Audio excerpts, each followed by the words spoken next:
Okay, it's 7 o'clock. Let's start. And for those who don't know me, my name is Kiprono Leting.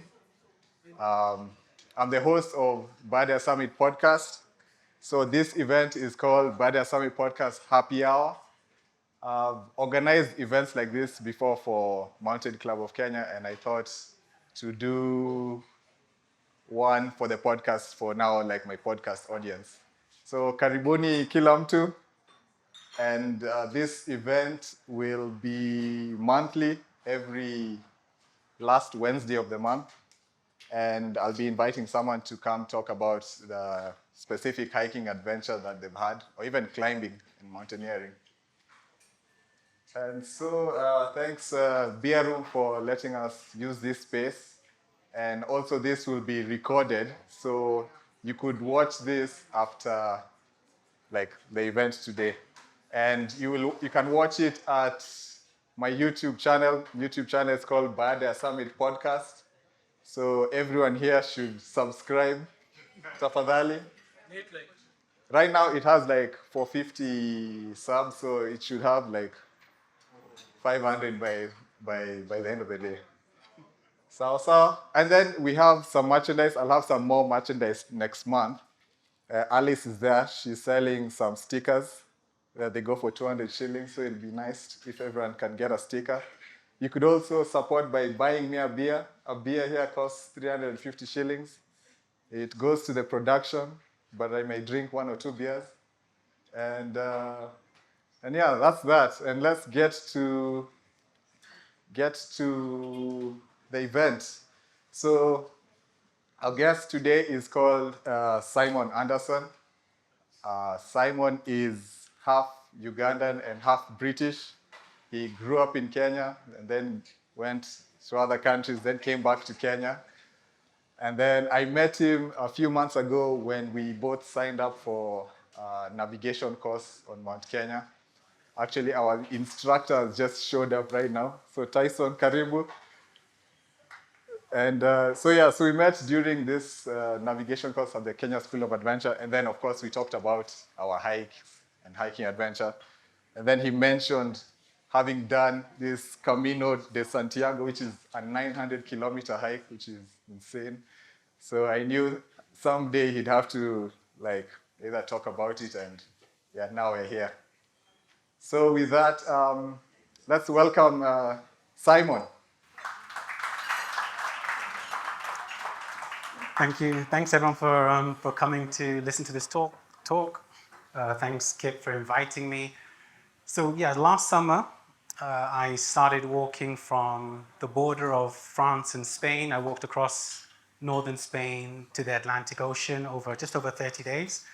So the plan today is to share my story. Hopefully it will be inspiring, interesting, maybe a little bit entertaining.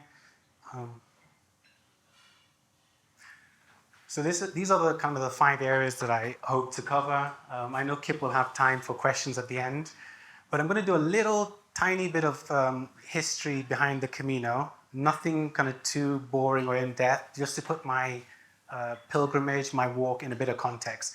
So a bit of what is the Camino, why do people walk it, why I chose to walk it. It's a long time commitment, it's a huge effort, so I'll share a bit of my experience as to why I chose to walk it, and then walk you through a typical day. Like most days were the same. I'll talk you through from waking up, walking, all the way through to the evening, so you get a sense of what does it actually feel like to be a pilgrim walking the Camino. Accommodation, food, what I packed. I carried everything on my back apart from food for the whole 30 days. And then the best parts of the Camino, you'll hear it throughout the presentation, and then some of the kind of the worst bits in all honesty. So those are the 5 things that I want to talk about this evening. I feel like every talk has to start with a disclaimer, and this is my disclaimer. I did a lot of research before the Camino, watched a lot of YouTube videos, and then when I started walking, I thought it's nothing like what I researched. The people's experiences were completely different to my experiences. And when I talked to other people that were walking the Camino and we kind of shared what we got out of it and our experiences, they were all like really, really different. So my disclaimer is that this is like my experience, and you'll hear completely different experiences from other people. If you go to YouTube, you'll find a completely different thing, and it's like, well, did Simon make this all up? So this is my disclaimer. There's some factual bits about like, the accommodation type, food and all that, but a lot of it is kind of very, very personal. Okay, so with that context, okay, what is the Camino? In the 1100s, the 9th century, the tomb of St. James, one of the apostles, was discovered in Compostela, which is a town in northwest Spain. So the picture on the right is the tomb. The tomb now sits under a cathedral. So basically they built the cathedral around the tomb. And when the tomb was discovered in the 9th century, pilgrims started walking and started their own pilgrimages to the tomb to pay respect. So it started off obviously as a religious reason, and it grew from there. So they built the cathedral in Santiago, northwest Spain, around the tomb, so that people could come and pay respect and worship the St. James the Apostle. So Camino de Santiago means the way to St. James. That's the history. 1,000 years of walking and towards this one place in Santiago, lots of infrastructure has developed along the way. So there are paths that lead all the way to this one place in Santiago. You have accommodation for at the time, hospitals, places to eat, places to stop, places to rest, so that pilgrims could make their way from across Europe to Santiago. So the Camino de Santiago, it's not one route, it's a network, and the network feeds into the top left, Santiago de Compostela. So you can see the red at the top, the Camino Inglés. The English pilgrims would have taken the boats, landed at Coruna, and then walked from there. Portuguese would have started in Portugal, that's the Camino Portugués. The French, the blue route that starts in Saint-Jean-Pied-de-Port, starts in France and goes across the northern Spain to Santiago. And that's the route that I did. So the reason I'm telling you this is because the Camino it's not one route, it's a network.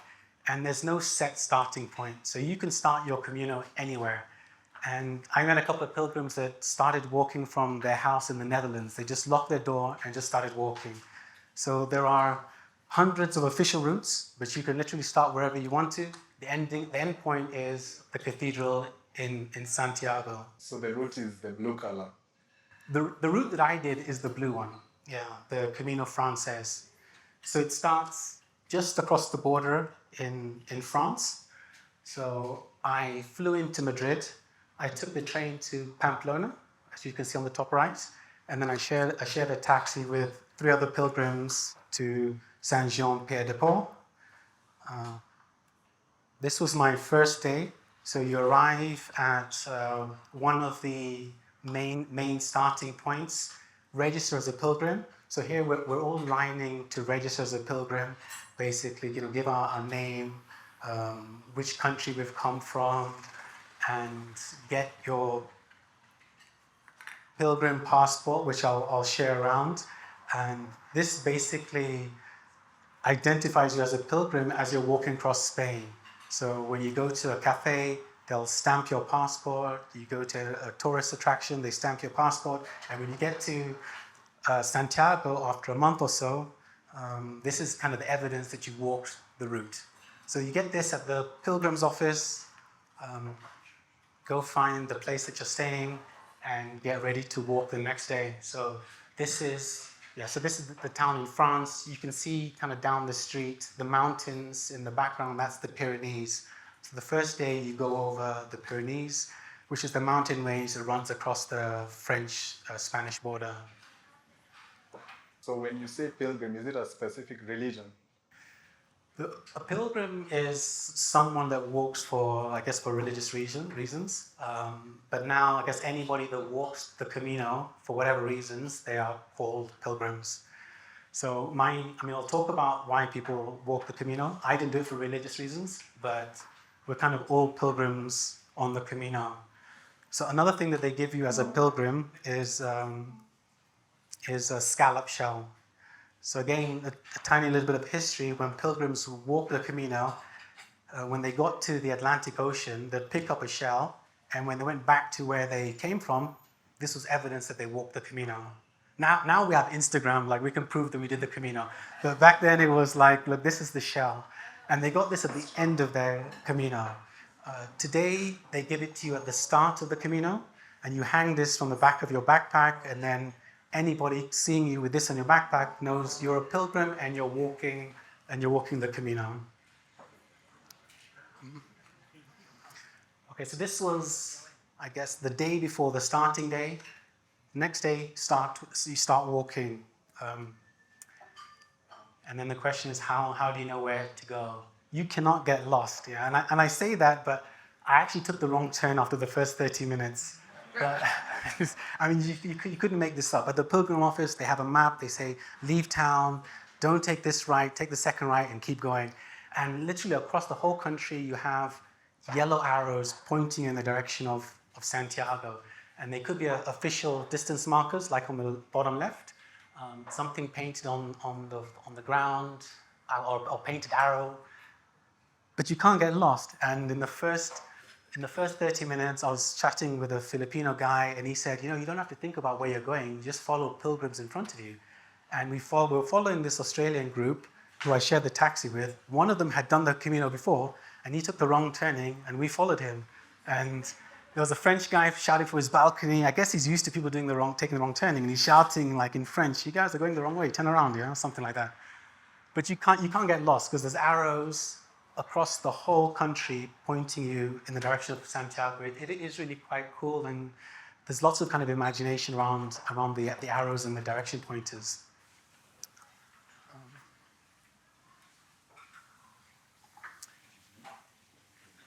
Okay, so why people walk the Camino? So the Camino, it's steeped in obviously religious reasons.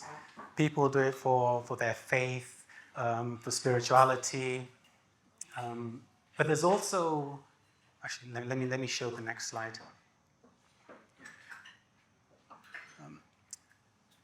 So the whole premise of the Camino was to provide a route for people to walk to reach Santiago, which was like the kind of the final destination. So lots of wonderful cathedrals and churches and chapels and hermitages have been built along the route. So it's not just about kind of getting to Santiago. I think I looked this up, and there are about 8 cathedrals and 200 churches and chapels along the way. So as if you're doing it for like a religious or spiritual purposes, there are so many wonderful places to stop. A lot of these places have been built more than 800 years ago. Beautiful, lots of history. I guess that's probably one of the main reasons. And then you have people doing it for an adventure or a challenge. There are university students that will do the Camino. Not that many. It's a bit of an older group. But the challenge, the adventure, it does attract a lot of people looking for that sort of thing. What's the average age? The average age, okay, not easy to find that out, but if you watch YouTube videos, you may think that the average age is 20-ish, 30-ish, because those are the folks that are creating content and posting their content. But the reality is, I was probably under the average age. I did it when I was 45. I think more than 50% of people are above 45. So most of the people that I walked with were over 50, 65 plus. So if I was going to massively generalize, I'd say there's a big cohort of 65 plus, people who have maybe retired recently, people in their mid-40s doing a career break or in between jobs, and then your younger university, they've just got a bit of time on their hands and they're doing this. Yeah, but it's older than you would imagine, actually. I did it because I wanted time to think. That was the fundamental reason. So I was leaving my job in Dubai. My wife and I had been in Dubai for about almost 5 years or so. We were moving to Kenya, and I thought some thinking time would be good. And nothing bad came from a long walk. And this was a long walk with a lot of time to think. And I think I calculated that I had about 200 hours of walking time over the month or so. And you're walking through amazing scenery, long trails. It's super tranquil. There's just so much time to get inside your head and just think. And that's kind of what I did. It was cheaper than therapy, 200 hours. So, you have wonderful sunsets, sunrises. So for the wine drinkers, I think this was the Rioja region of northern Spain on the right. There's a lot of diversity of the trail. So, I mean, although you're kind of in one country on the northern Spain, it does start off very, very green. On the left, this is going over the Pyrenees, and then you've got forest sections as well. Is it all flat? No, it's not. It's not all flat. So day one, I think day one had the most amount of climbing. Day one, you go over the Pyrenees. So I mentioned that the Pyrenees goes along the French-Spain border. You cross the border on the first day, so you start off in France, you go into Spain, you go over the Pyrenees, and that's probably the most amount of climbing, which is about maybe 1,500 meters of elevation gain over that.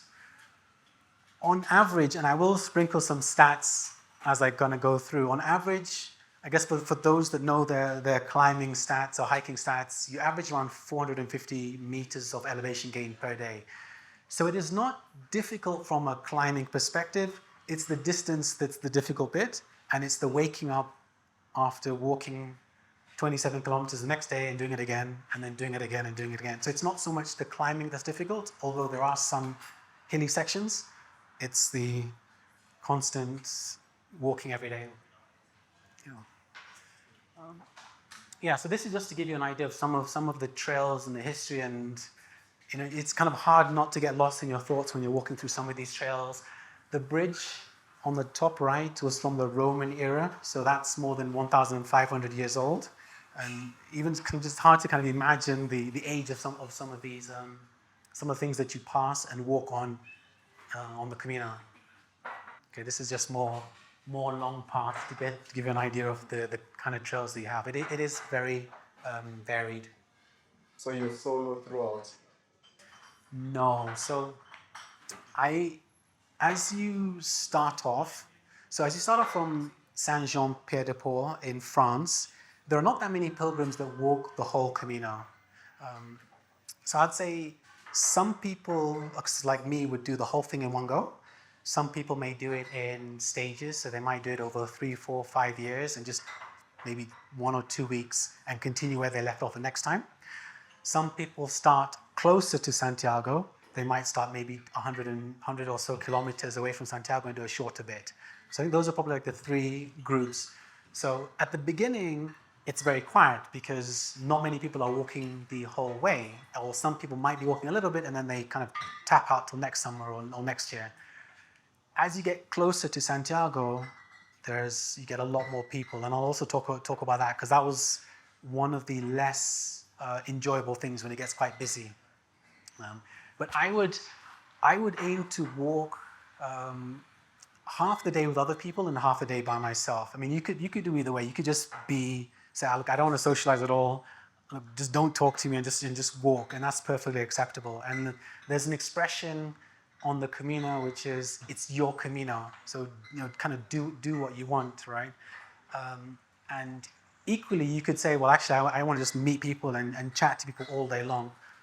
I like my own time, so I would walk with people, chat to people a little bit, and then after a while, I'd be like, okay, look, see you, I'm going to walk by myself, and that's fine. So in those 200 hours of therapy, 100 hours was solo therapy in my own mind, and 100 hours was chatting to other people, and that was good. Yeah. You have more of these long stretch paths. But yeah, this is like some of the beauty of the Camino is that you'd be walking on a long stretch, maybe an open plain, and then all of a sudden a town or a village would just appear, and yeah, it's hard to put the kind of beauty of some of this in words, but that's why I thought let me just put a lot of these photos and give you an idea for kind of the variety. Yeah. Okay. Now some stats, and I will come back and share more stats later. So from Saint-Jean-Pied-de-Port to Santiago was around just over 800 kilometers. And if you look this up, you'll see different distances for the Camino. You might see 760. But what I mentioned before was that there's no like fixed route. It's just about getting to Santiago however you want to. So along the way, there's lots of variants. So there might be an alternative route that goes through a monastery or over another mountain, for example. I took every variant because the rationale for me was that it wouldn't be a viable variant or alternative route unless it was going through something that was really nice. So that's why like my distance was longer than what you'll see if you look up Camino de Santiago, 760 I think kilometers, because I took all the variants, and a lot of the variants were really amazing. Some people, a lot of the pilgrims had the idea of I just want to get to Santiago as soon as possible. I actually didn't know. I know I did it quite quickly in 30 days, but I didn't know what the rush was. It was, if you've got the time to walk a little bit extra in the day, why not take it? So when you're doing this 30 days straight, so what do you do about laundry, like for your clothes? Laundry? I didn't do any laundry. No, I'm gonna come on to the day in the life of like a typical pilgrim, what I did. But just to answer that question now, I'd probably do laundry every other day. Hand wash in a sink, dry on the window. Some places had laundry facilities where it was always mostly hand washing. But I'll kind of step through a day, and I've got some photos on that as well. But for those that know about like merino wool, I wore merino wool t-shirts, which are antibacterial, so they don't smell. You can wear merino wool for many days, and they're not like polyester. They don't smell. I see the look on your face. You're like, no, that's just disgusting, Simon. No, but you can look it up. It is a miracle natural fabric from the merino sheep, and bacteria doesn't stick to it. So the smell comes from bacteria. It will get dusty, so you do have to obviously clean it, but it doesn't get smelly like polyester. So most people will wear merino. I wore merino t-shirts. I carried 3 t-shirts. That was one too many. I only needed 2 t-shirts. That's how much faith I have in merino. I had 1 t-shirt that I was obviously wearing, and then two spare t-shirts, and I didn't need 2 spare t-shirts. I just needed 1 spare t-shirt. And actually, I met a Dutch lady at the end. She had done a shorter Camino on a different route. I think the Camino Inglés that I showed earlier, and that was about 2 weeks, just over 2 weeks. And she didn't do any laundry. And she looked at me and she said, "Simon, why did you do laundry? Aren't you wearing merino?" So it's not just me. I did do laundry, but just. Some people did a lot less than me. So I see your backpack over there. What was in it? I actually have a photo on the insides of the. Yeah. So I'll come on to that, and I'll talk a bit about like what I carried. But yes, I walked for 30 days. I didn't take any rest days, and that wasn't intentional. When I first planned this, I thought I would take a rest day maybe every 7 days. But then I realized there's one day actually I did a bit of a shorter day. I walked 15 kilometers. I got to a town called Pamplona. If you know Pamplona, it's where they have the running of the bulls. There's lots of tourist things to do in Pamplona. So I had a short day. I dumped my bag and I went walking around. And I realized I walked for like 10 kilometers around the town, just sightseeing. And I thought that was kind of like pointless. So if you have a rest day, you just end up walking the same amount of distance anyway. So I just ended up just like seeing how my body felt, and if I needed a bit of a break or a rest, I'd walk a shorter day rather than taking a full day. Because once you're walking, it does get hard to stop walking, as crazy as that sounds. So that's why I didn't have any rest days. I got to Santiago and then I continued walking. So I'd given myself 35 days for the whole trip. I got there a little bit early. I knew about a week leading up to Santiago that I was going to arrive a little bit early. So I spoke to my wife. I said, look, I can either come back early or I can continue walking. And she said, I don't know if she didn't want me to come home or she was very supportive, but she said, keep walking. So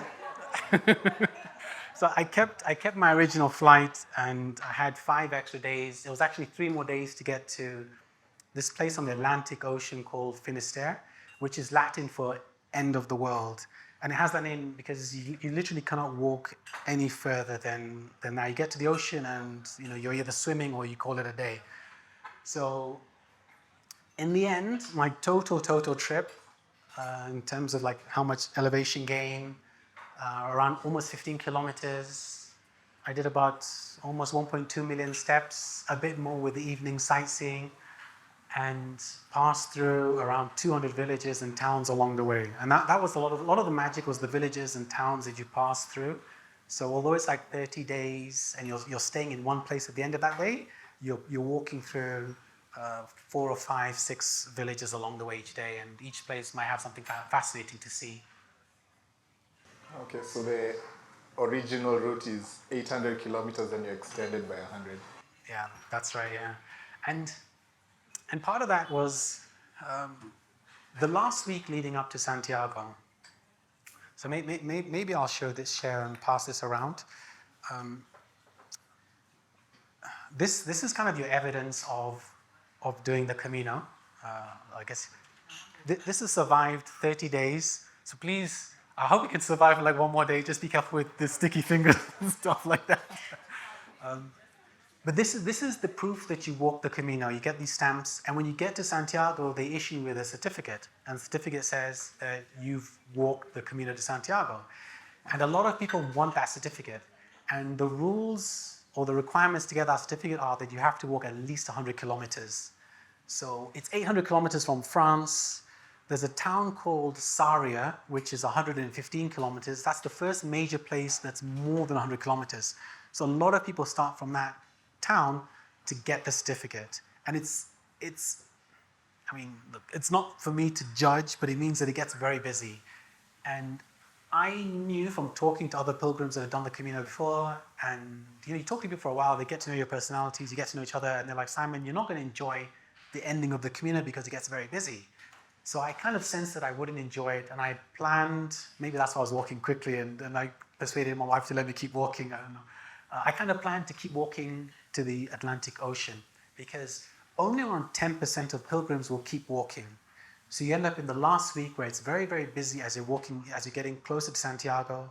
And then if you continue walking, it's really quiet. Very few people want to continue walking. And you don't actually know who's going to continue walking, but you find people that you've met before, other pilgrims. You know everybody at that point. And it's a very nice, kind of pleasant ending to the Camino rather than having a loud, big crowds, lots of people, music on the trail, which is what you get. It's quite a nice way to end, and it's nice to end at the ocean. So that's why I continued. Not many people do, but it was one of the best parts. Okay, one more slide on stats. So this is an average day to give you a sense for what it was like. So in the direction of Santiago, 27 kilometers each day, just over 6 hours of actually walking, longer days because I stopped a lot for coffees, lunch, sightseeing along the way. 35,000 steps, I think I mentioned the elevation gain. And then you get to where you're staying and it's like, oh, this is a really cool town, let me go do some sightseeing because obviously my legs are not tired. And so you walk another, and I didn't realize this until after I was looking at all my data. I was like, why would I walk another almost 4.5 kilometers sightseeing around the village? Some of it was looking for food, finding a place to eat, whatever. But on average, I was doing around almost 32 kilometers and 40,000 steps every day. And it's challenging for one day, but after the it got hard after the 4th or 5th day. And then things started to to pain and break and fall apart, and you actually don't know where your aches are going to be. And I remember telling some, I had aches all over. I started on my knee, my wrist, shins, and they just kept moving around. And I told somebody, I can't wait for the ache to get to my pinky, somewhere where it doesn't matter, you know. But yeah, so that was an average day, and I think it's a lot easier, I think, if you do the Camino over a longer period of time. So, if I was to do it again, would I do it at this pace? Maybe not, maybe not. Maybe not, yeah.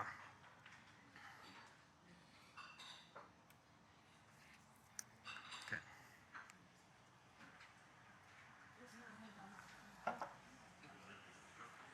Okay, so I'll kind of step you through like what my day looked like. I know I called this slide a day in the life of a pilgrim, but I guess this was my routine, and everybody will have a completely different routine.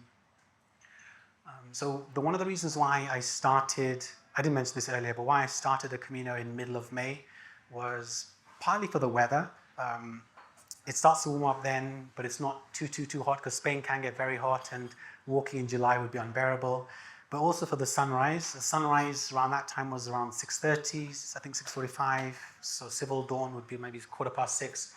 And I thought I would be walking at 7 a.m. So I thought that's a good time to start. It's daylight. It'll be daylight when I wake up and I'm ready to hit the trail. Perfect. That was kind of like the logic, right? I overthink this, and I do like way too much planning. But that was why I started in May. So the picture on the right, this was quite early in the morning. It was 2 degrees Celsius. So don't let the blue sky fool you. That's why I'm wrapped up with my buff around my face and my ears, and I've got a fleece on. So this would have been quite early in the morning. So a typical day would start with me waking up, doing a bit of stretching. It's like stretching out my legs, packing my bag. I'd pack it in the morning. I'd put Vaseline on my toes to stop against blisters. Everybody I met got blisters. I didn't get a single blister. I didn't meet anybody that put Vaseline around their feet like I did. So maybe there was some logic to that madness. But I was quite religious with making sure that I did not allow my feet to get wet in the morning. I would like rub some Vaseline. I went through a lot of Vaseline. And then I would start walking. I didn't have anything to eat before I started walking. I would look for an arrow to make sure I was going in the right direction of Santiago. I made a mistake on the first day, never again. So you have these arrows painted on curbs, on walls, on the road to show you where to go. So if you get to a town and you might stay off trail, so you might have to go off the Camino route to get to your accommodation, then you have to get back and make sure you walk in the right direction and you're not heading back to France. That'll be a bad mistake. So the second thing was kind of like look for the arrow. So you are solely trusting the arrows, no Strava apps or anything? No, I didn't use Strava at all. No. I figure people have been walking this for 1,000 years, so like I trust the arrow. So this, just a couple of photos from my morning walks. I'd try to walk early and catch the sunset.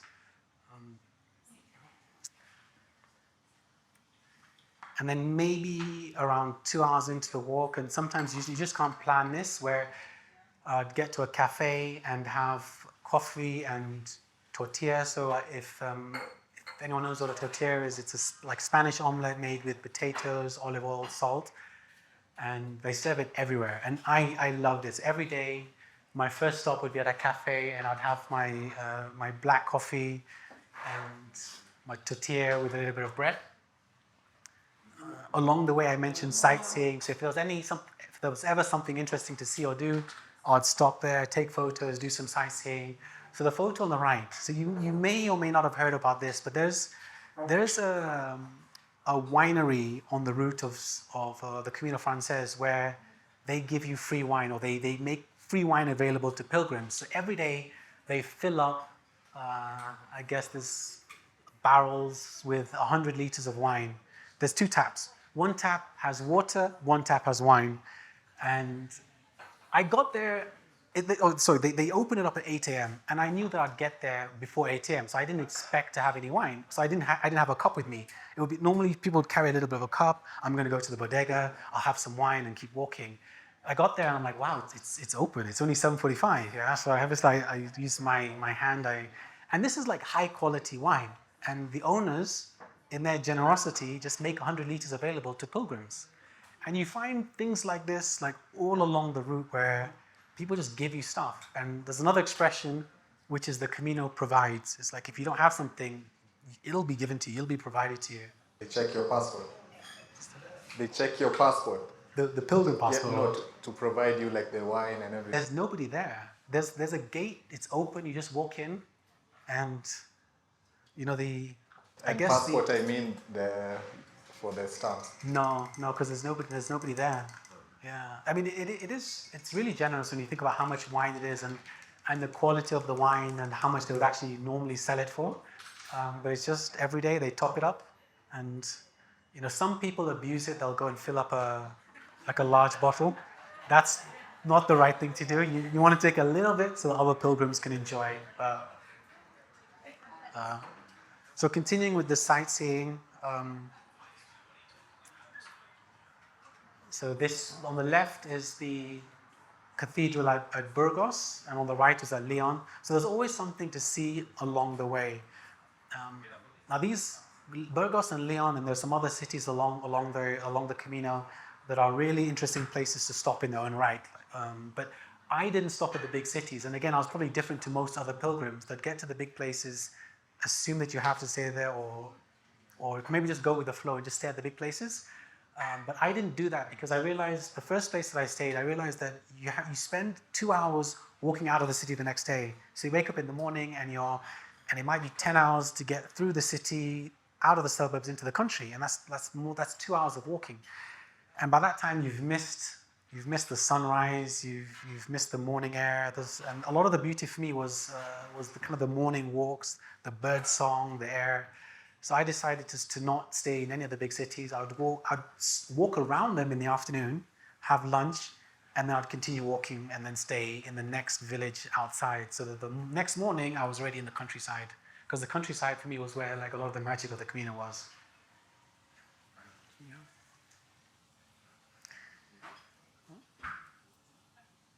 And then water. So there's one of the amazing things about Spain. That is maybe a bit of a weird slide, but this is something that really fascinated me, was that everywhere you went, every village, like tiny, tiny places, they would have drinking water in fountains just available to the public.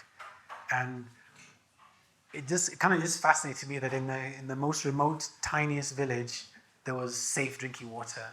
So I did carry a water bladder. It wasn't needed because there's fountains everywhere. So I guess continuing with my day, I would stop for lunch, take off my shoes, let my feet breathe, continue walking, get to the town or village that I was staying at, and then check into my accommodation or hostel or hotel, and then do laundry, but not yet. Laundry wasn't immediate. Laundry was kind of optional. So I'd get to the hotel. I'd stretch. I would massage my leg, more Vaseline. I would massage myself with my elbow and my fists, my knuckles. There's a lot of walking. You have to take care of yourself, otherwise it's kind of a game over for your Camino. So I did a lot of like taking care of myself. I'd have a shower. I showered every day, although I didn't do laundry every day. I did shower every day. What about the meals? I'll come on to the meals, yeah. And then I'll do laundry. So this was my laundry on the left. So I carried 3 pairs of socks. And in the evening, I would wear flip-flops, let my feet breathe. So I'd wait till all 3 pairs of socks got dirty and I'd wash them in batches. I had 3 pairs of underwear. I'd wait till 2 of them to get dirty and then, wash those. That was because I have to wear 1 pair of underwear. I wasn't going commando in the evening. And shirts the same. So I would do laundry, and then I'd go out, maybe meet up with another pilgrim, have dinner, maybe have a beer or a wine, and that was kind of the sequence. It was the same thing every day. You kind of get up, stretch, pack, walk, coffee, walk, lunch, walk, get to your hotel, stretch, laundry, eat, sleep. And there was something quite nice in that kind of rhythm of doing the same thing every day, uncomplicated for a month. Was there free beer? No, no. But there was, let me come back to that because there were some amazing deals with wine, but yeah, I'll come back to that. So another kind of big part of the Camino was communal dinners. So lots of places would have group dinners for the pilgrims. So it'd be a set menu. They'll just, you're not ordering from menu. They just kind of just decide what they're going to serve you. But it was mostly always really, really good food. And this was a really good place to meet other pilgrims. So I'd meet people kind of on the trail when you stop for coffee, at your accommodation, at dinners like this, and in the dorm rooms, whenever you stayed in a dorm.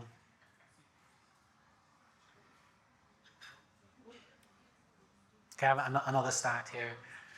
So my longest day was just under 40 kilometers, and my shortest day was around 15 kilometers. And the longest day was the day that I got to Santiago. So the initial plan was to do it in two stages. I was going to do two 20-kilometer days, but it was so busy in the final few days, and I really wasn't enjoying those last couple of days that I decided I was going to walk 2 days in one. So instead of stopping, I just said I'm just going to continue and I'm going to get to Santiago earlier. So that was the reason for the bit of the kind of the anomaly with that long day. But at the very end, it does sound a little bit bizarre, but when you do a short day like 14 kilometers, you get to your destination and you think, what do I do now?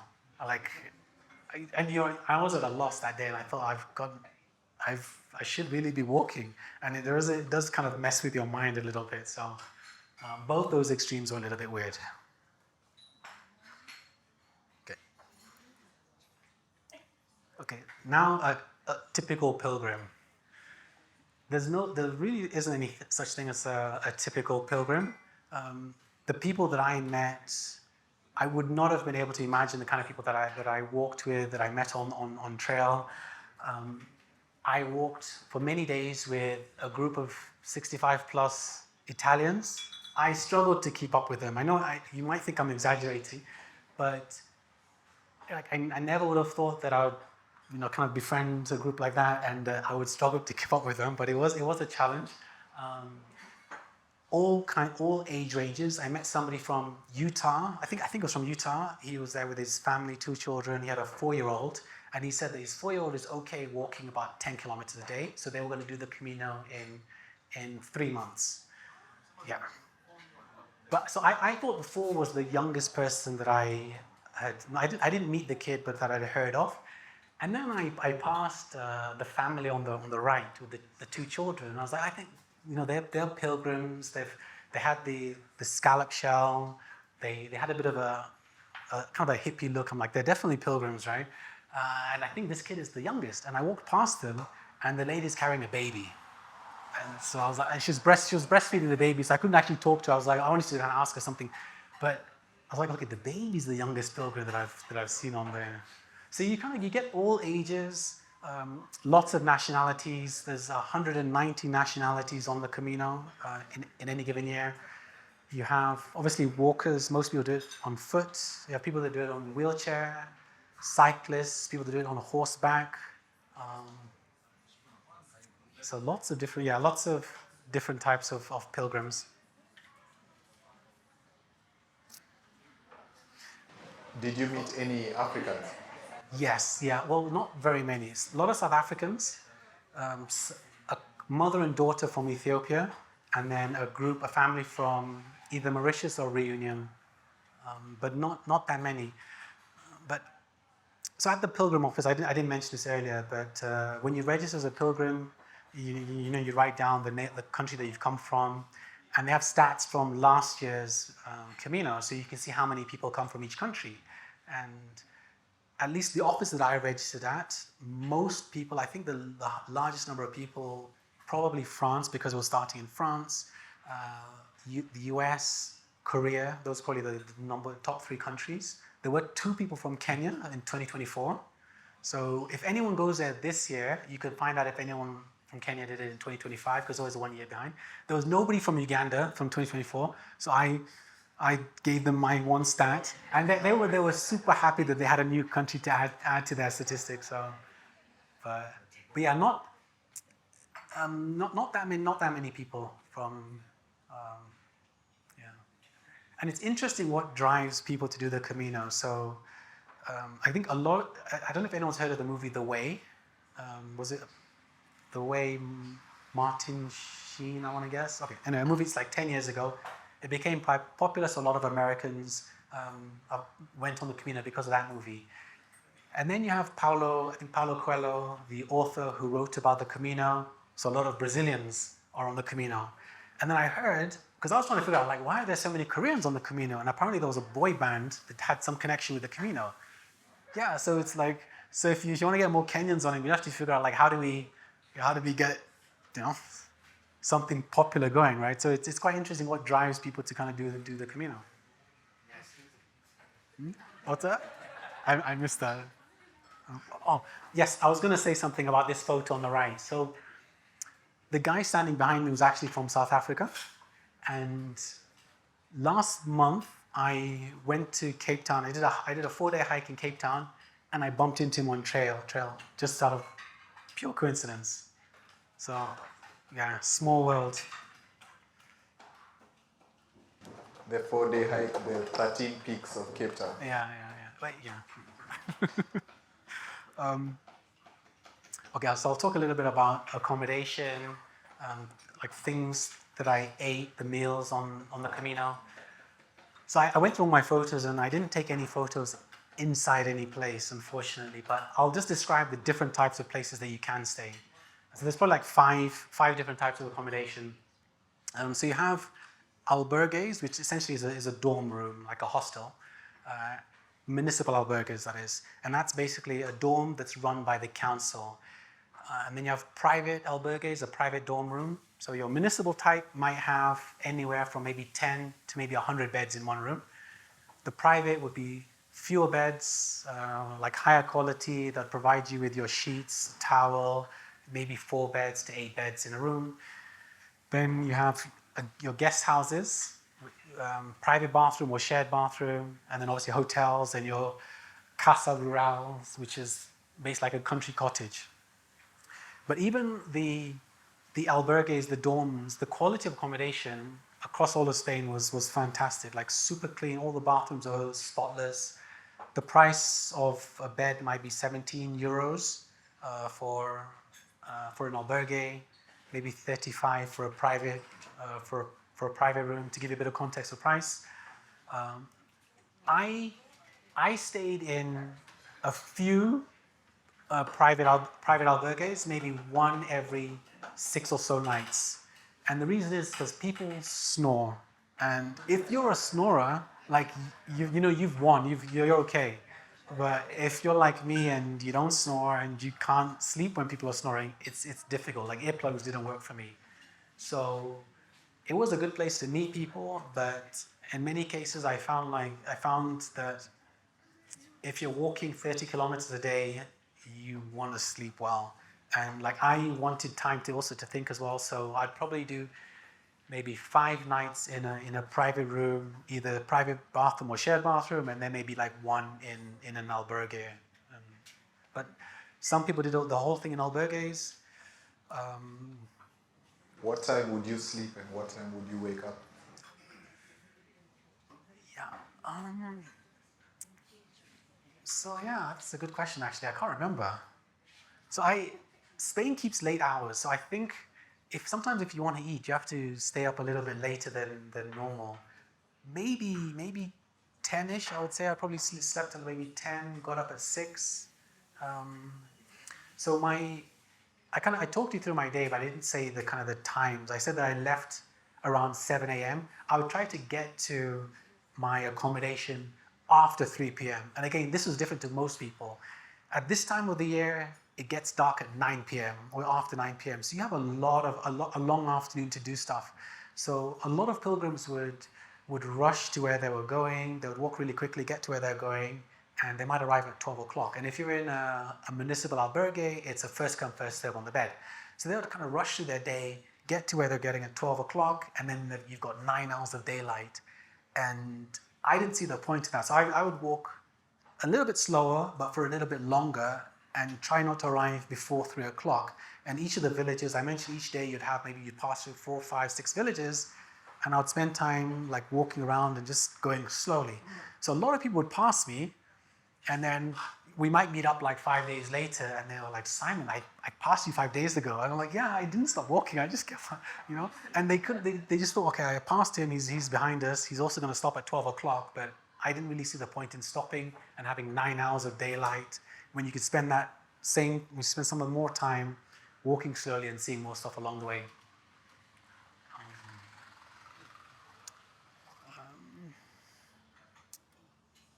Okay, so then on to food. I mentioned that I would start walking maybe 2 hours or 3 hours later. Whenever I got to a cafe, I'd stop for breakfast. And you know, like some of the food was so like simple in terms of the number of ingredients, but like so delicious. Never had a bad coffee.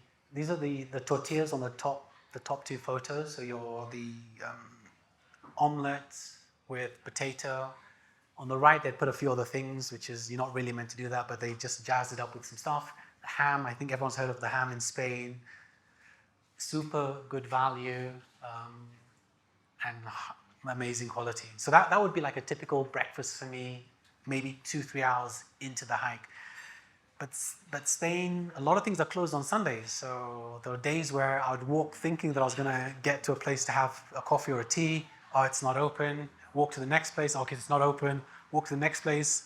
And I ended up going 25 kilometers one day thinking there's nothing open, you know? So sometimes you just kind of have to kind of go with the flow a little bit, and you can't really overplan things. But what I did learn is that Sunday, don't expect anything to be open. What was the average price for the breakfast?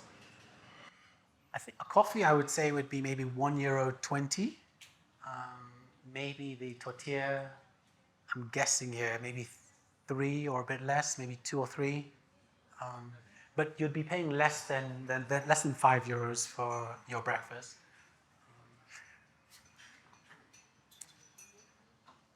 I am going to go into like lunch and the cost of dinner and stuff like that. Okay.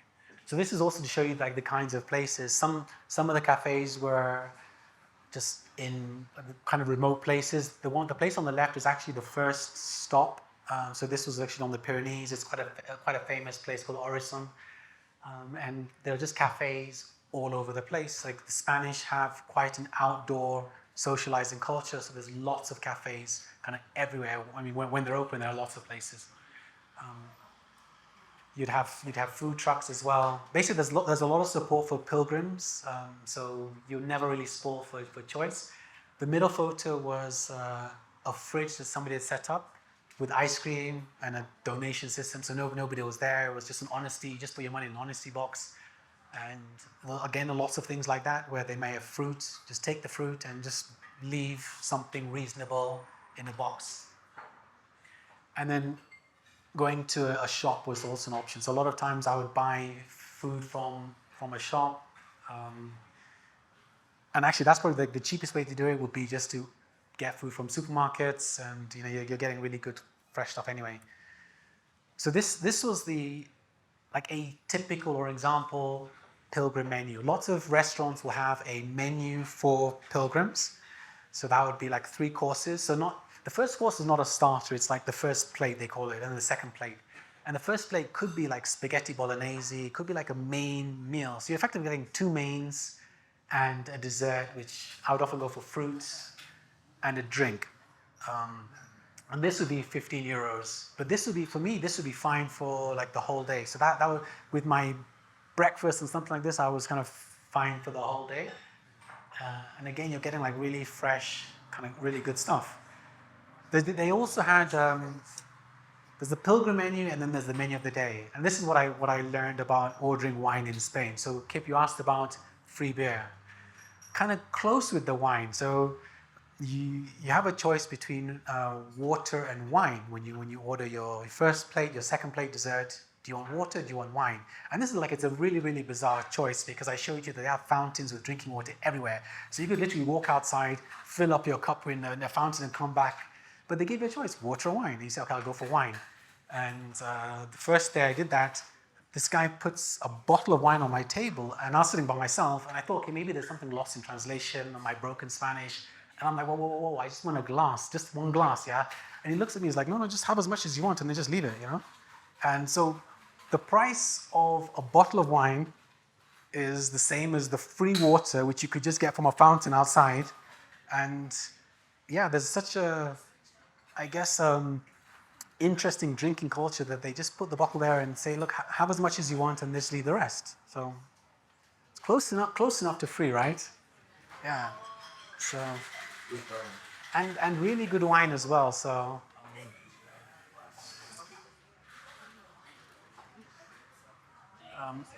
more food as well. There's parts of northern Spain where octopus is one of the delicacies. So every now and then, I think the picture on the right was the wine bottle example. So that was my glass of wine. Have as much as you want. When you're bored, they'll just take the bottle back, and they don't charge you any extra. So if you were two people on the table, they'd put one bottle, 3-1, I guess. But as I was by myself, it was the same, just one bottle. So yeah, so I was talking about octopus. On parts of the northern Spain, octopus is a bit of a delicacy. So sometimes I'd treat myself for octopus. And that was kind of the food. I didn't go hungry at all. And then packing. So I carried a 31-liter day pack, 5 kilos in total. So I carried everything on my back. That was 5 kilos excluding weights. I had too much stuff. There was no point on the journey where I felt like I was missing something, where I was like, oh, I wish I had this with me. I had one too many T-shirts. I had a few electronic stuff that I was like, I don't think I really need this. And again, look, the Camino provides, right? It's like you get somewhere. There's a day where I had a sore knee, and I was walking slowly. Everybody that passed me offered to give me meds, asked me if I'm okay. A physio passed me. That's how I actually learned how to massage myself.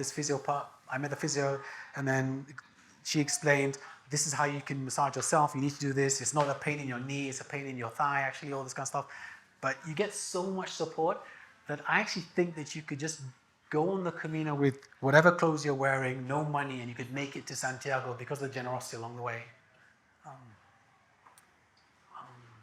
The one thing that I did carry that I know nobody else had was the kikoi. You might be able to see a kikoi in the top middle.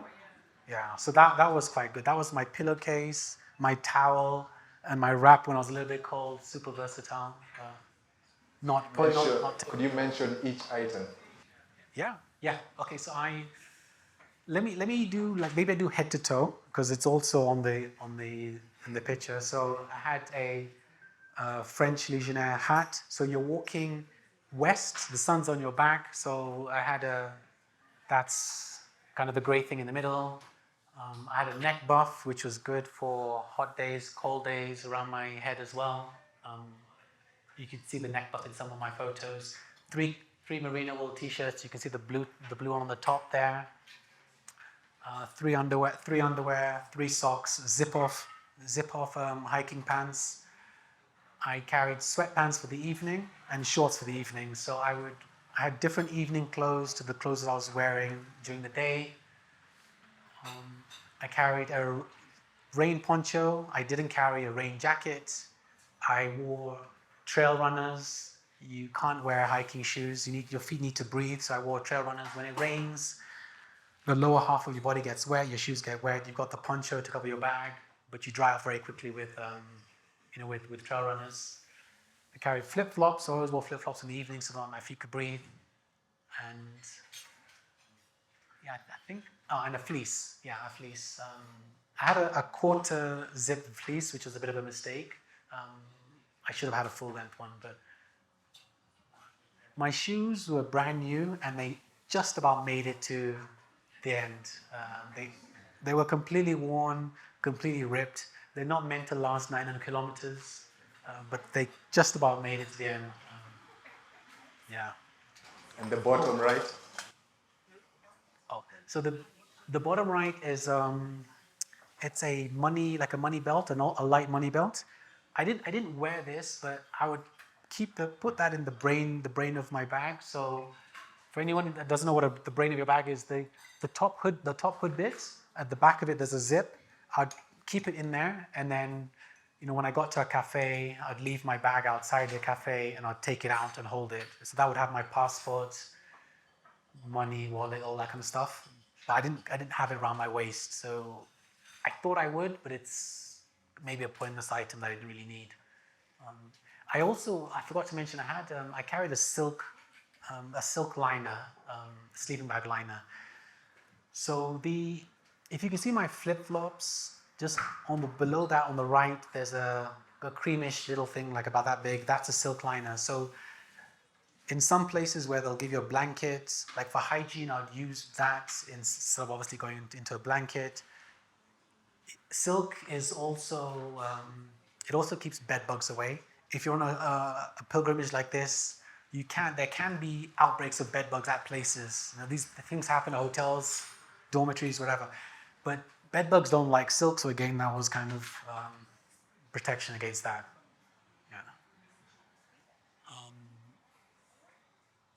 Yeah, I think I've mentioned everything. I think you can see the shell that I was carrying in my bag there. Okay, so now I'll talk about maybe the best parts and the kind of the not so good parts. I probably mentioned already like things that I really enjoyed about the Camino, but one of the things that really surprised me and is the reason why I do it again is the community of people that you meet and the open-mindedness, the growth-minded nature of people. Everybody that's on the Camino is there because they want to improve something there. Even if they're kind of like suffering loss or something, they've gone on the Camino with the intention of coming back a better person. So for 1 month, you're surrounded by people that have that mindset, people they're not complaining about life. They're there for something. So that mindset, being surrounded by that for a whole month, and having so many conversations with people, it's quite powerful. It's not something I expected, and it's quite kind of hard to visualize before you do it, before going on the Camino. And nobody really talked about that, but being surrounded by open-minded people from all over the world. I think we've got like Canadians, Australians, Mexicans, Brazilians, Austrian, Chinese. But you'd meet people, have quite deep conversations, and there was never let's pretend that we'll keep in touch. Like there's people that we spoke to for ages, and it's not like, oh, like let me get your number. It's like, no, we've had a really good moment, and we might meet each other in 3 days, 4 days, maybe not. You just never really know. So there are some people that you just say bye to, and then 2 weeks later you meet them again on trail, continue a conversation, and that was quite quite an enjoyable experience. There's a lot of history on the Camino. That's another really good part. You're constantly reminded that you're a pilgrim. They've set up the infrastructure to make walking. I was going to say to make walking easier, but not. It's not easy, but to make it more manageable and more comfortable. So you're constantly reminded. You have all these like Camino and pilgrim artifacts along the way. The architecture is also really fascinating. Bridges, cathedrals. I mean, this is a 1,000-year-old path. So you're walking in the footsteps that pilgrims have followed for over 1,000 years. A lot of the churches are 800 years old, and it's kind of hard to almost visualize or just kind of appreciate that kind of age. When most things around us are like less than 50 years old, and you have these like old buildings with quite grand architecture. I've mentioned the trail, but there was a lot of time to just think and reflect on life. A lot of diversity of trails as well. So you're going across the whole country. The top left was the Pyrenees. You have the wide open plains of the Meseta, which was quite dry but very expansive. Forests, and then you get to the ocean if you continue walking. So a lot of diversity of trail. A lot of very cool artwork along the way as well. Lots of welcoming. I think lots of things that were welcoming to pilgrims and reminders that you're on the Camino. And then the not so good part, and this is maybe contentious, counterintuitive, but actually getting to Santiago, arriving in Santiago, was probably the worst day for me, because if you've been walking for a month and then you get to this place and you think, is this it? Like, is this what I've been walking a month for? And for me, it was a really, really weird sensation. And I sat. So you have, this is the cathedral where the tomb is, and everybody in the photo will be people that have walked parts of the Camino, but not many people walk the whole Camino. So a lot of people, they might have done like 5 days, and that's a fantastic achievement in themselves, but their motivation was different. You've done 5 days, it's like, man, I've done it. Ooh, I love people high-fiving each other. And I'm there thinking, is this it? Like, I don't know what I was expecting. I don't know what I was expecting. But it's a thing. And I actually looked into this when I was there. I was like, why do I feel like a mild sense of depression after this sense of completion? And it kind of took me a little bit of time to realize that for me it was about the journey, not the destination.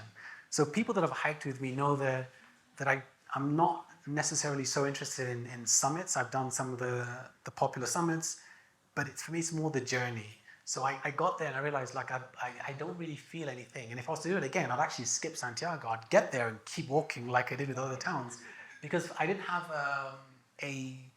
there's no like sense of completion or sense of satisfaction or anything when I got to Santiago. It was kind of the opposite. I was like, why am I here? But I continued walking, and then I kind of restored my faith in the trail, and I realized, okay, now I know why I'm walking. So I had another 3 days to the Atlantic Ocean. So when you leave France, I think I did show some of these markers.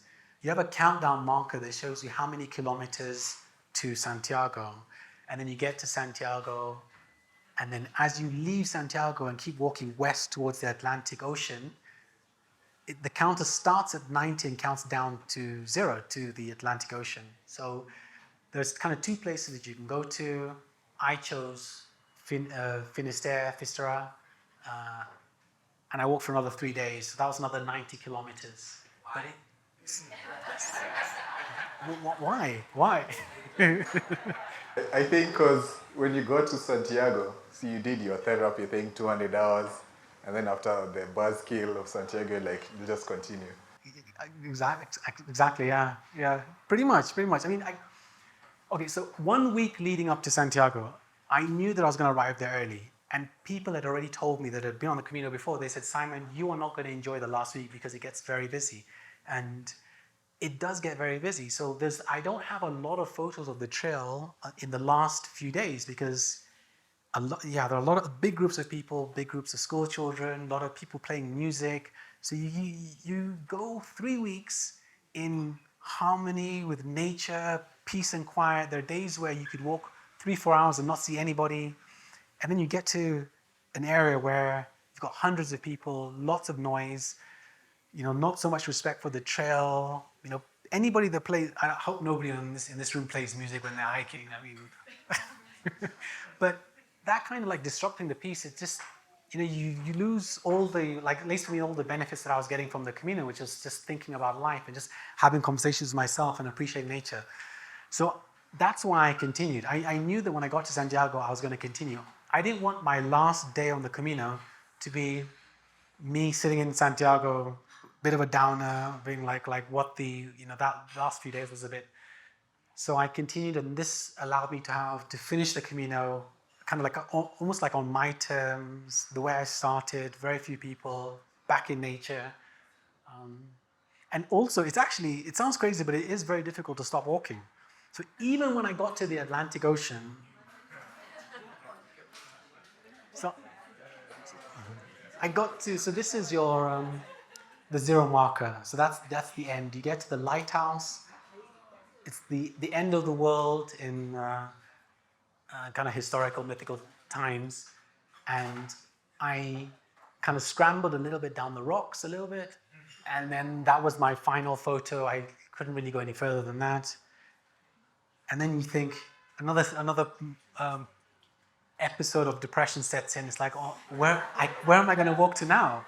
And it does sound a little bit crazy, but when when every single day has been exactly the same, where you get up, you put on your shoes, and you start walking. When you stop walking, it's a really, really weird sensation. It's you almost feel a little bit lost. But this was a far better ending than ending in Santiago, because at least this I felt like, okay, and now either I'm swimming to the States or I'm calling it a day, right? So at least this felt like maybe a more natural kind of ending, or yeah. And that was my last slide, so yeah. Good stuff. Thank you.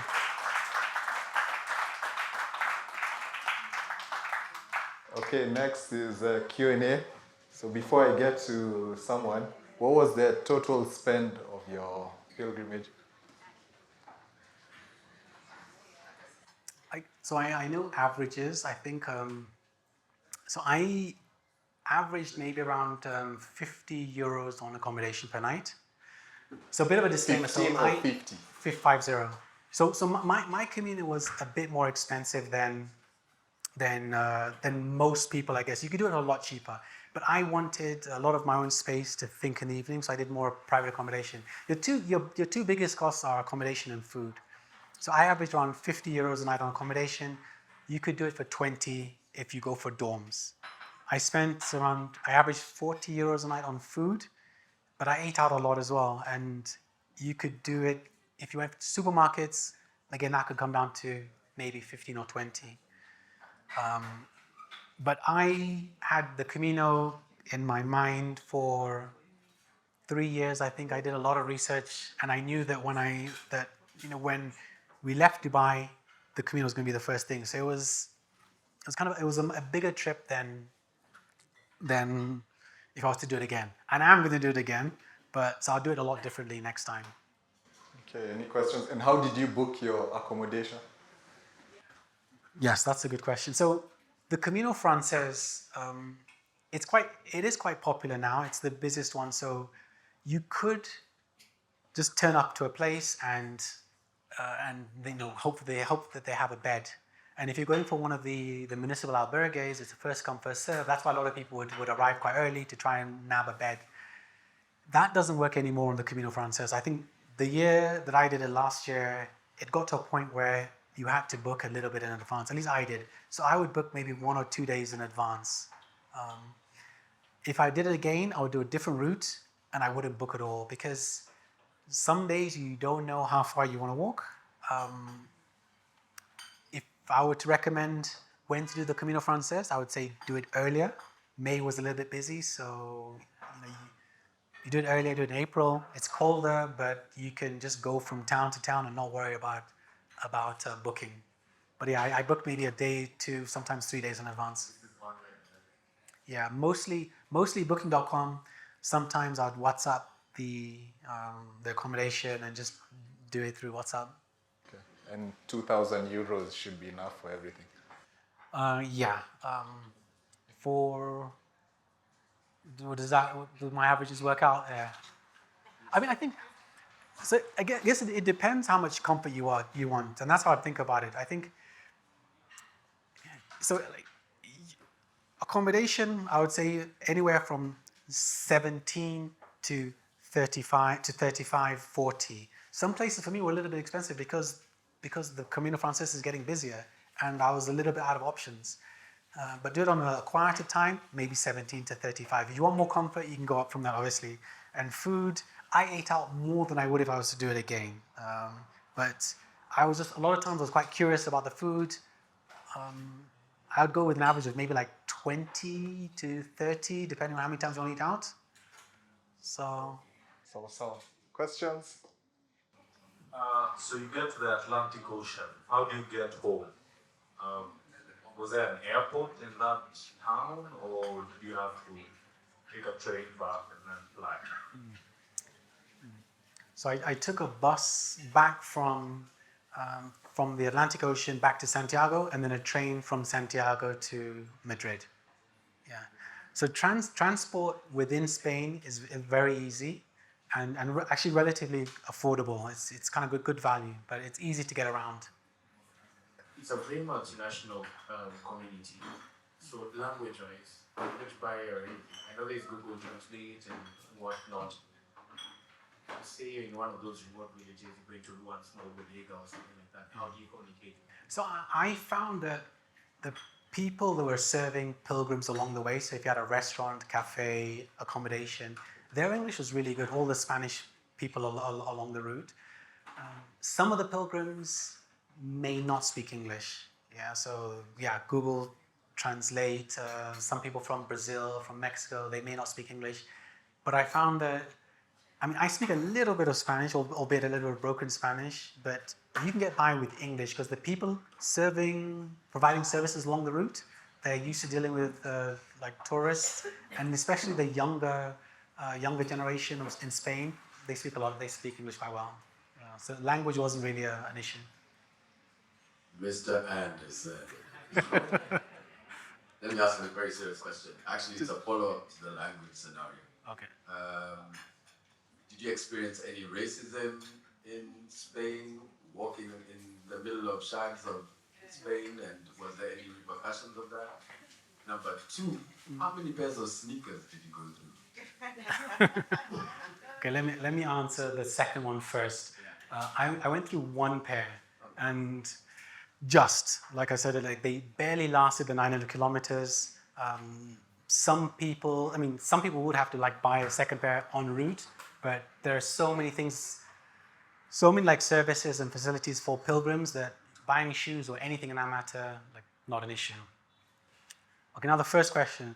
So I don't think Spanish people, Western Europeans, most Europeans are racist, and I think there's a difference between people that have maybe issues with immigrants, and that's a separate topic, and then people that have issues with race.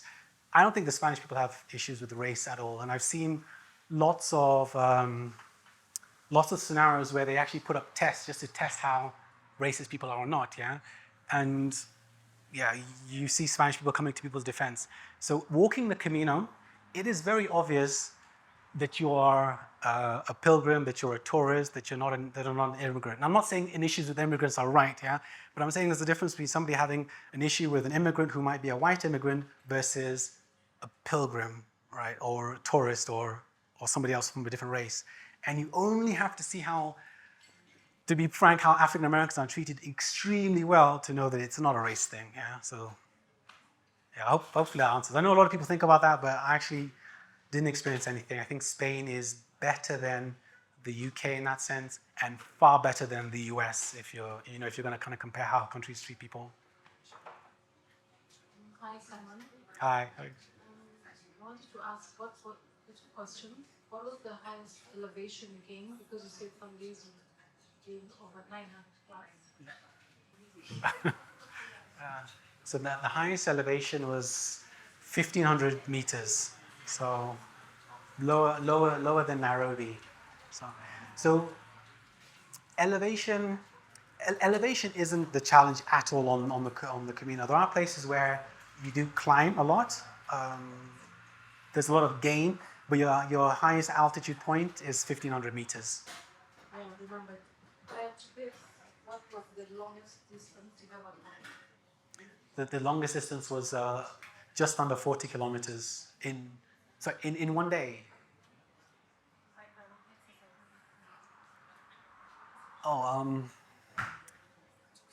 Yeah, I don't know. I had never done a multi-day hike to this extent before. So, and again, like each day in itself, it's manageable. So the first day was a long day, and I finished the first day thinking, this is okay, I got this, like no problem, you know. And then you do it again, you're like, okay, I still got this. And then on day 5, I had knee problems and all problems. So it's more not resting than the distance or the whole length. It's not resting. If you have time to rest, then it's, you know, you can do this in 3 months quite easily. But Simon. yes. So this is a follow-up to the answer you just given. Yeah. If you were to do it again, how would you train to allow your body to get ready for walking 900 kilometers? Great question. I would start off slowly. So if you have 30 days or 40 days to do something, I would spend the first few days building up the distance and doing it a little bit slowly. Because it's very hard to train your body to not have rest. Because that's the thing that gets you. It's walking 7, 8, 9, 10 days and you just develop pains. And like why I struggled in the first 5 days, in the 5th day was, the first day was over the Pyrenees. It was the hardest day and it was the longest day. So you had, the first stop was 7 kilometers. It's the first stop. You cannot get accommodation there. The next stop was 24 kilometers.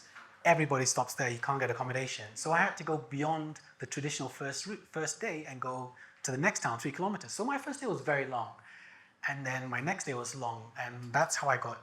So how I would train is, I would start off with day 1 being maybe 10 kilometers or whatever you're comfortable with, and maybe the next day being maybe 12 or 15, take a break and then build it up, rather than jumping into 27 kilometers and then doing 25, 25, 25 like I did. So it's hard, I guess, yeah, you just have to walk, but you can't, how do you train to walk 7 hours, you know, before you do your 7 hours? So I think your training is kind of your first week, but have a light first week and build up, because your body will adapt, and then and after a while, it sounds crazy, but after a while, 25 kilometers, it doesn't feel very difficult after you've been doing it for a couple of weeks. So train while doing. Simon, Yeah. 2-part question. First, when is the best time to do the Camino? With regards to weather and cost. And? Cost. Okay. So I guess it depends on how comfortable you are with cold and with heat. So I said that I started middle of May, finished middle of June. The temperature ranges that I experienced were from 2 degrees Celsius to 30 degrees. That was like walking temperature. Now, if you're okay with cold temperatures, you could probably start earlier in April. But you might get more rain as well, fewer people. So if I did this route again, I wouldn't do this route again because I think it's getting too busy, but I think it's the best route to do as a first Camino. I would probably start maybe in April, because I think walking in the cold, or when it's colder, is easier than walking in the heat, because like the Spanish heat is quite brutal. So best time, I would guess maybe April, middle of April. You know. But then it also depends on what route you would do. So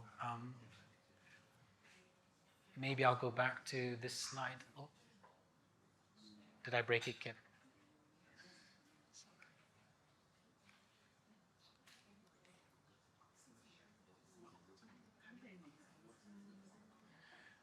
So the question of when to do it also depends on what route you'll do. So you could probably do the Portuguese route a little bit earlier because it's a bit warmer maybe than coming from the north of Spain. So there's also those kind of factors. Yeah. Simon, my question is, you indicated that you'd like to do it again. So what is that radical thing that you think you'll do on your other trip? And case in point is why you said you prefer to just be alone in your mind and all that. Would you, for instance, consider now for the second trip to go talking to people, interacting more, something that is outside of your comfort zone? So what would be that radical thing that you'll do? So nobody does just one Camino, and this is the kind of the thing about the Camino. Everybody that you meet on the Camino is planning their next Camino to a certain extent, and it might be in 5, 10 years.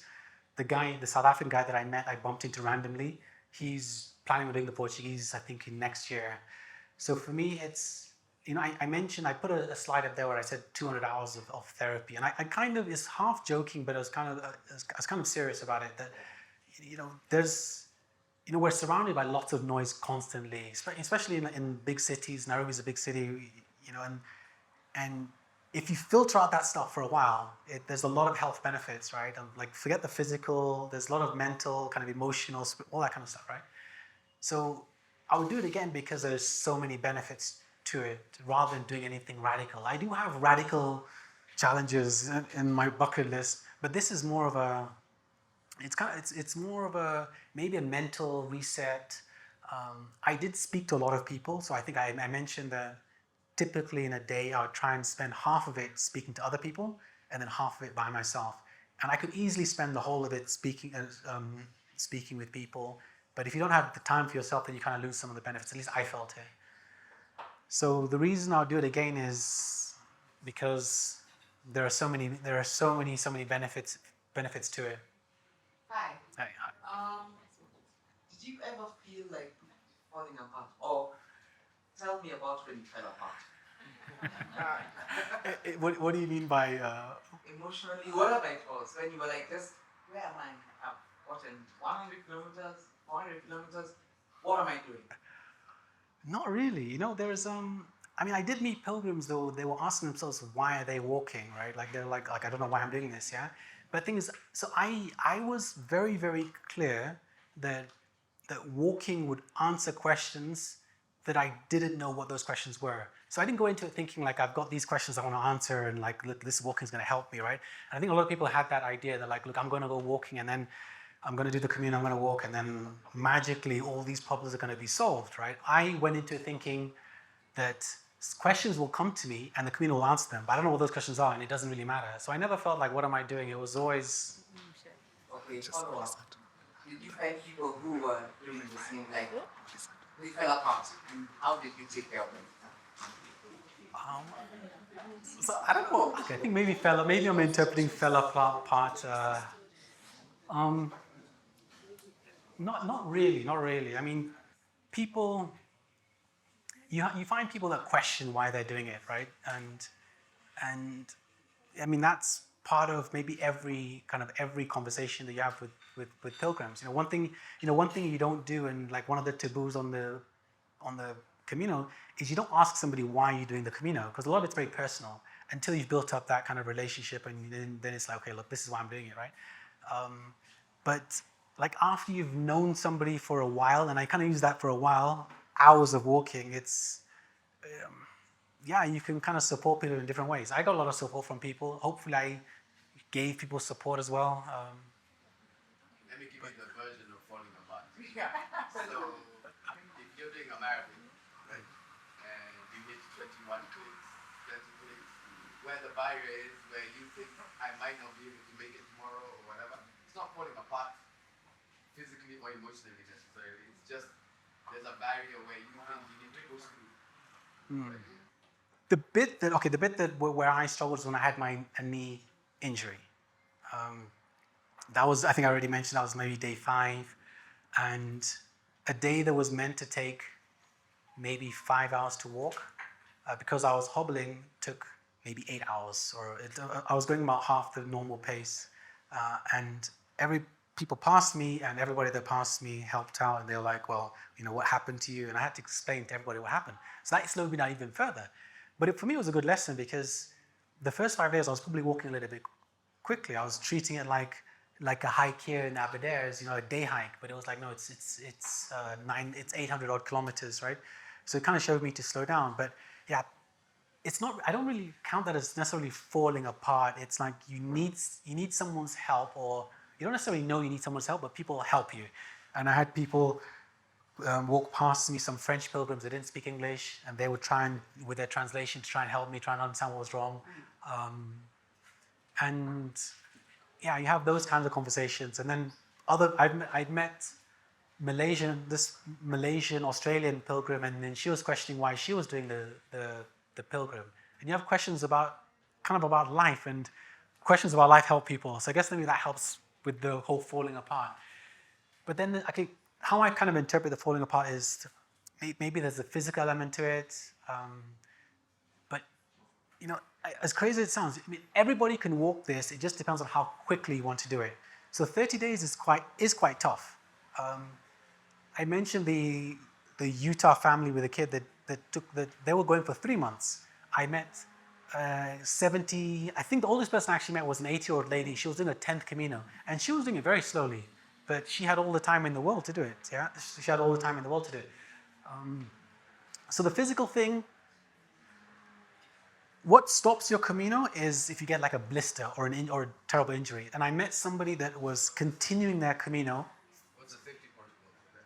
Sorry? What's the safety protocol when you're on the Camino? With? In terms of ambulances, airlifting, what's the safety protocol when you're in the middle of nowhere and you're like, oh my God, I've got to do something? So I think I mean, you're never really that far away from a town. Yeah, and the Camino has its own police force. I don't know if it has its own ambulance service, but there are Camino police. It is a very safe route because there are lots of people, to support you if something happens. But you're never. The furthest that I went between stops or between services was 17 kilometers. That was like there was this one 17-kilometer stretch where between those two places there's no water, but apart from that there's, it's a well-trodden route, so there's lots of facilities along the way, so you're never really far away from like civilization, I guess. Okay, 2 more questions. Simon, did you have network coverage for the whole way, or your families and friends able to reach you any day, anytime? Yeah, there was network the whole way. Yeah. So I got an eSIM, a Spanish eSIM with data. I wasn't able to call, but yeah, I had data the whole way through. Okay, hi. Hi. Very interesting hike-through. I'm inspired. I would like to do that someday. My question is, after 30 days of walking, how did you recover from that? Because now your body is used to waking up every day, doing your 20 Ks, and now you've stopped, you've taken a bus, and you've taken a train. How do you recover from that? You don't wake up with nightmares and sweat. Thinking, I need to keep doing this, Are you still walking? Did you walk yet? Just up the stairs. No, the first thing I put on like 5 kilos immediately. I mean, you stop walking, you're gonna put on weight, I think. But yeah, it's it's a tough one, I think, because the Camino never really stops, and it might sound like a bit of a cliche, but I think one of the reasons why I had such a good experience, and for me, this is the best experience that I've had in my life, like bar none. And I think I process things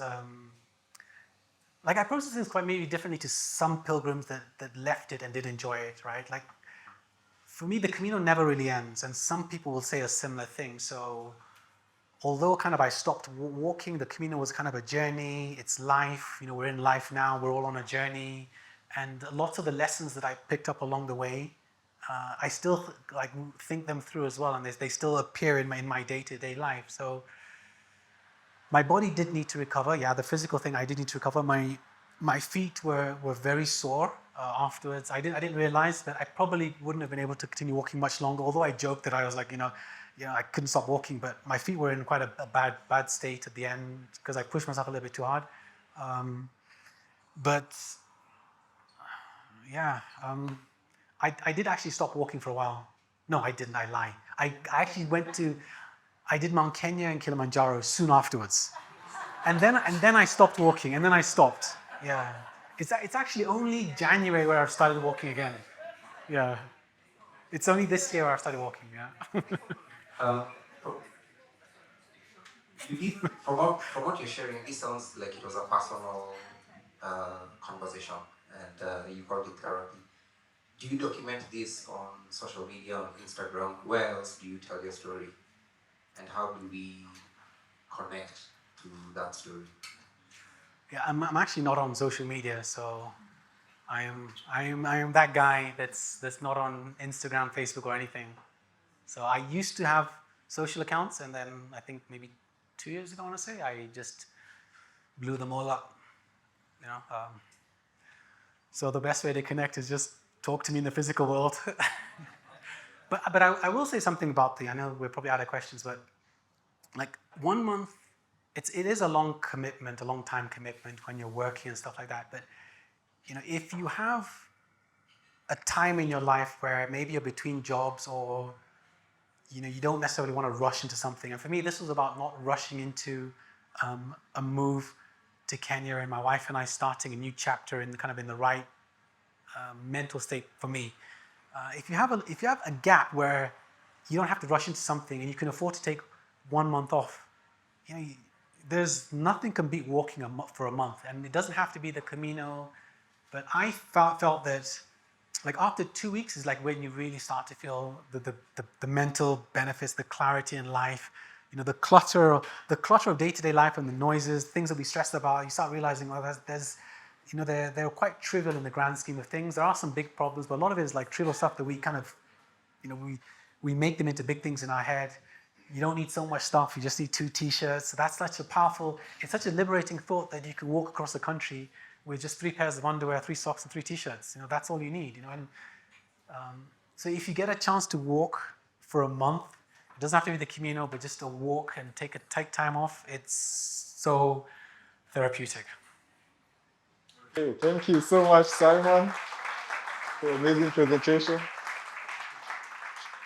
And thank you all for coming. The next one will be on April, the 29th of April. And after this, go to YouTube for subscribe, Baada Summit Podcast. Go to Instagram, follow us on Instagram, Baada Summit. And before you leave, please buy a sticker from Alice over there. Yeah. So thank you and good night.